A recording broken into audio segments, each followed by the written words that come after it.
Дараагийн цалин буудал та мөнгөгүй олцоход байна уу? Кофе, такси гэд хэрэглээний жижиг зардалуудаа шийдвэрлэх төгрөгийн кредит картыг Төрийн банкнаас санал болгож байна. Тийг кредит картын давуу талууд юу вэ? Нэгдүгээрт, арилжааны банкуд дундаас хамгийн өндөр зээлж өгөх хэрэгтэй. Хоёрдугаар, та тогтмол орлоготой нийгмийн даатгал төлдөг бол альж банкны харилцагч байж болно. Харин тэтгэврийн насны иргэн бол Төрийн банкаар тэтгэврээ авдаг байх шаардлагатай. Гуравдугаар, та сар бүр худалдан авалтаар ашигласан төлбөрөө хугацаанд нь төлсөн тохиолдолд бэлэн бус гүйлгээнд ашигласан дүнд бүү тооцохгүй.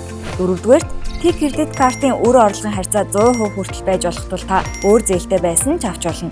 Мөн кредит картаас давуу тал нь зээлийн эрхээ 100% бэлнээр авч ашиглах боломжтой.